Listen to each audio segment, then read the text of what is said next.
Terima kasih teman-teman media. Saya mungkin hari ini mau bercerita sedikit ya. Saya sudah 7 bulan di penjara. Dan walaupun alhamdulillah saya bersyukur terbukti bahwa semua tuduhan tidak terbukti. Tetapi dalam 7 bulan ini saya ada banyak sekali waktu. Mohon maaf, ini pesan pribadi nih. Tolong berikan saya waktu, saya akan jalan. Tolong berikan saya waktu. Saya 7 bulan di penjara itu banyak merenung dan punya banyak waktu untuk benar-benar berintrospeksi diri. Dan walaupun saya tidak melakukan kesalahan dalam kasus ini, saya juga menyadari bahwa saya ini punya banyak sekali kekurangan, punya banyak sekali kelemahan sebagai pemimpin muda di pemerintah. Sangat mungkin sekali bahwa saya banyak menyinggung orang-orang di masa jabatan saya. Mungkin orang itu tersinggung dan saya harus menyadari bahwa masa ini masa yang sangat sulit buat saya dan keluarga saya. Dipisah secara terpaksa dengan anak-anak saya, itu hal yang berat. Tetapi saya ini melihat sejarah Indonesia dan melihat tokoh-tokoh, mohon maaf saya ini mau bicara dari hati, boleh berikan saya waktu. Saya melihat tokoh-tokoh di Indonesia, pemimpin-pemimpin negara kita yang sudah menderita dan mengalami pengorbanan yang jauh lebih besar daripada saya. Dan itu memberikan saya kekuatan, memberikan saya inspirasi, dan itulah alasan kenapa bahkan dalam situasi terpuruk seperti ini, saya ini masih optimis. Saya masih mencintai negara saya. Saya percaya di ujung-ujungnya keadilan itu masih menjadi azas dasar daripada negara Indonesia yang saya cintai. Mohon doa bagi masyarakat kepada saya untuk mendapatkan keadilan. Terima kasih. Nadiem Makarim itu dia membuat kebijakan lalu didakwa salah kebijakannya itu karena merugikan keuangan negara, rombuknya tidak dipakai, tapi negara rugi 1, sekian triliun itu karena kebijakan yang dibuat oleh Nadiem. Persoalannya, Nadiem itu bilang, loh itu kan resmi, dan saya tidak sepeser pun menerima uang itu, malah negara diuntungkan karena terjadi penghematan. Saya jawab, kalau hanya tidak menerima uang sepeser pun, orang tetap bisa dihukum karena korupsi. Karena hukum korupsi itu memperkaya diri sendiri, memperkaya orang lain atau korporasi. Jadi waktu itu saya bilang, Nadiem bisa enggak ditersangkakan? Bisa. Yang penting ada aktus seriusnya. Aktus seriusnya perbuatannya sudah ada, diduga merugikan keuangan negara, ya, memperkaya diri sendiri atau orang lain dengan cara melawan hukum. Itu ada enggak? Nah, itu aktus serius namanya. Tapi aktus serius tidak cukup, harus ada mens rea. Mens rea itu niat jahat, sengaja melakukan itu, tahu aturannya begitu, ditabrak. Ternyata di persidangan itu sesudah saya ikuti, kerugian negara tidak ada. Bukti uang mengalir ke perusahaan maupun ke Nadiem tidak ada. Ada uang Nadiem itu melonjak tinggi pada satu saat, tapi itu karena dia punya saham jauh sebelum jadi menteri di situ. Tidak ada hubungannya dengan kerombuk. Dan kerombuk itu sudah dinilai oleh BPKP, sudah dinilai oleh KPK. Nah, sekarang jaksa merasa saya menemukan hitungan bahwa Anda merugikan keuangan negara. Oleh sebab itu, negara rugi sekian, maka Anda dihukum, diancam 18,5 tahun, ditambah 9 tahun kalau yang 1,8 triliun itu tidak bisa kamu kembalikan. Harta saya, kata Nadiem, cuma 450 miliar. Suruh kembalikan segitu, uang dari mana dan kapan masuknya? Ternyata yang dihitung uang masuk tuh katanya nih, itu uang keseluruhan perusahaan saham itu pada suatu saat kan naik itu dividennya. Tapi tidak bermutu uang, laporan kenaikan aja, lalu turun lagi. Itu yang biasa investasi itu, tahulah cara-cara begitu. Sehingga sekarang apakah Nadiem itu layak dituntut sikat? Kalau public common sense dan perasaan saya mestinya tidak. Karena yang melakukan kontrak-kontrak yang itu pun tidak merugikan itu adalah pejabat pembuat kontrak. Halo masyarakat Indonesia, hari ini tanggal 19 Mei, tepat jam 8 malam pada saat saya sudah mau tidur, tiba-tiba telepon saya berdering dari Istana Ajudan Presiden, dan kemudian saya disambungkan dengan Bapak Presiden Prabowo.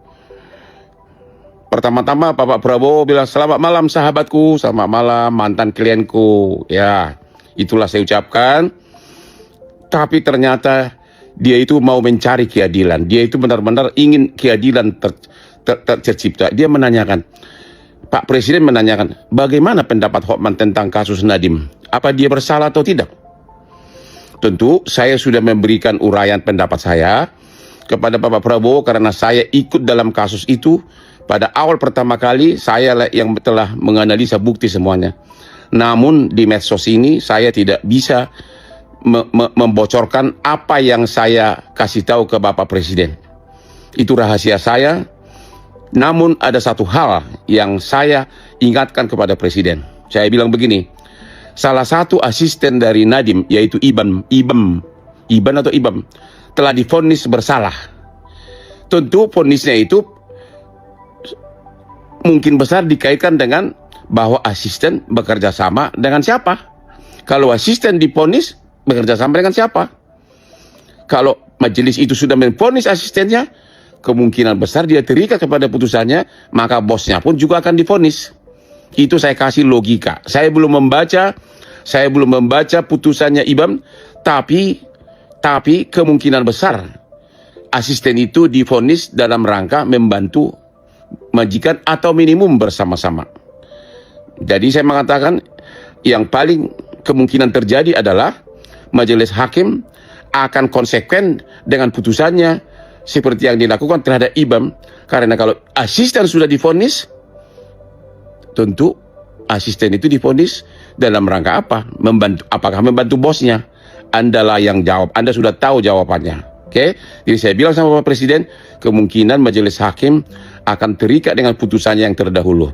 Tapi apakah Nadiem bersalah atau tidak, saya utarakan secara jelas ke Pak Presiden, tapi saya tidak mau membuka di forum medsos ini.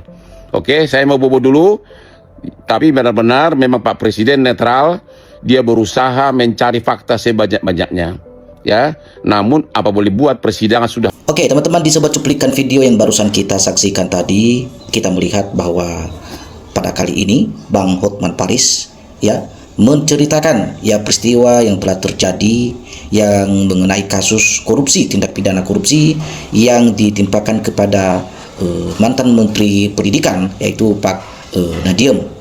Nah, teman-teman, diceritakan dalam cuplikan ini bahwa tiba-tiba ya ajudan Presiden Prabowo menelpon Bang Hotman Paris dan disambungkan langsung kepada Pak Prabowo yang menanyakan terkait ya bagaimana sebenarnya ya kenyataan yang terjadi terkait kasus yang sedang menjerat mantan Menteri Pendidikan itu atau Pak Nadiem, dan kurang lebih Pak Hotman Paris ya membeberkan, menjelaskan bahwa ya dari A sampai Z, dan kita sudah tahu teman-teman bahwa itulah ya pernyataan yang disampaikan oleh Bung Hotman Paris, dan hal itu beliau tidak mengada-ngada. Beliau tentu ya dengan transparan dengan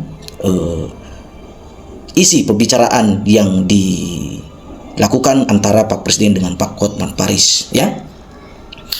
Nah, teman-teman, kita lihat banyak sekali tanggapan dari netizen atau komentar para netizen dalam hal ini. Kita bisa melihat satu persatu dalam hal ini.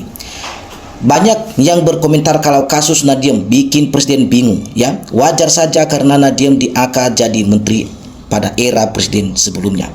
Jadi siapapun presidennya sekarang termasuk Bapak Prabowo pasti akan menerima beban dampak dari pemerintahannya sebelumnya. Yang jelas adalah Presiden baru juga belum tentu mengetahui semua detail yang sudah berjalan sebelumnya. Ya, kita lihat bahwa pada awalnya nelpon ya cuma gue tolak, ternyata habis gue tolak di telepon Bang Hotman Paris. Nah, kita lihat di sini gue berharap sama persis kayak Pak Prabowo agar kasus ini juga seadil-adilnya diganti ya, ditangani dengan baik tanpa campur tangan duit. Jelas-jelas Nadiem salah dengan dia koruptor ya. Nah, kita lihat teman-teman bahwa bersalah Nadiem ikut ke pemerintahan padahal udah bagus jadi CEO Gojek sebelumnya, tetapi kenapa masih mau berurusan ya dengan politik Sebenarnya Nadiem itu ya Makarim pertama kali nelpon gua ya. Jadi kebetulan HP masih dipegang sama istri. Gue bocorin orang ngejek ya. Kita lihat di sini. Ini kok komennya pada ngaco semua ya. Padahal yang disampaikan Hotman penting. Nah, disampaikan bahwa Pak jangan begini terus alurnya. Seharusnya Bapak tanya bagaimana jaksa dan hakim di dalam kuasa hukum yang terjadi kepada Nadiem saat ini. Saat bilang namun apa boleh buat, presiden di persidangan sudah hampir berakhir. Ya sudah tahu ya jawabannya Pak Hotman Paris. Dikatakan bahwa kalau gua ya lebih yakin bahwa Nadiem itu adalah dijebak teman-teman ya, bukan 100% itu menjadi kesalahan Nadiem. Jadi kita lihat bahwa ya itu hanya cara jebakan supaya Nadiem ini adalah bisa masuk di perangkap ya mereka. Kemungkinan skenarionya akan muncul ya pahlawan yang akan membantu Pak Nadiem ya. Jadi kita meminta ya bantuan Bang Hotman Paris ya, karena kalau bicara masalah hukum pasti Hotman Paris lebih paham dan menguasai ya hukum-hukum ya yang berlaku di negara kita, dan tentu itu sudah sangat dalam ya pengalaman beliau ya. Jadi kita berharap ya bisa memberikan bantuan hukum kepada Nadiem dan bisa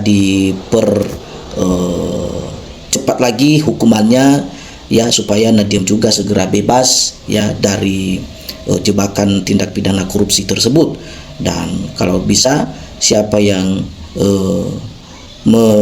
jaksa-jaksa yang menahan, yang mengatakan bahwa beliau adalah terbukti bersalah, ya bisa saja itu dipertanyakan siapa yang menuntut beliau ya, supaya jangan asal menuduh orang tanpa ada bukti yang kuat ya. Jadi kita lihat keluh kesah yang disampaikan oleh Nadiem kemarin bahwa kok hukuman saya lebih daripada hukuman pembunuh ya.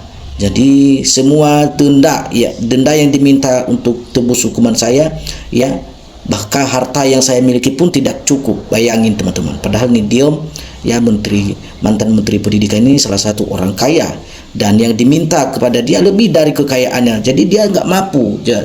Jadi justru karena dia nggak mampu ya, terpaksa harus ditebus masuk dalam penjara. Nah, jadi itu teman-teman kenyataannya. Kita lihat bahwa ya dengan adanya Bang Hotman Paris ya, supaya itu bisa satu kebenaran yang terungkap di tengah-tengah masyarakat Indonesia ya, agar jangan sampai orang yang tidak bersalah, orang yang tidak melakukan kesalahan tersebut lalu dijadikan sebagai korban mereka ya. Jadi orang-orang pintar pun di negara kita ini ya, jadi dijadikan sebagai tumbal-tumbal mereka teman-teman. Mereka tidak mau ada orang-orang pintar di kepemerintahan ya, supaya mereka para koruptor itulah yang ini. Kalau presiden netral ya jangan hanya tanya ke orang dekatnya saja, coba tanya yang lain, minimal satu yang pro dan satu yang kontra. Jadi itu bisa saja ya. Awalnya si Prabowo ya, dia bingung jadinya teman-teman ya, mana yang benar dalam kasus ini. Jadi padahal itu adalah kasus ya sebelum beliau menjadi pimpinan atau menjadi presiden ya. Oke teman-teman ya, bagi teman-teman yang ingin menambahkan atau memberikan tanggapan komentar, silakan teman-teman ya, tinggalkan komentar Anda di dalam video ini. Salam untuk perubahan.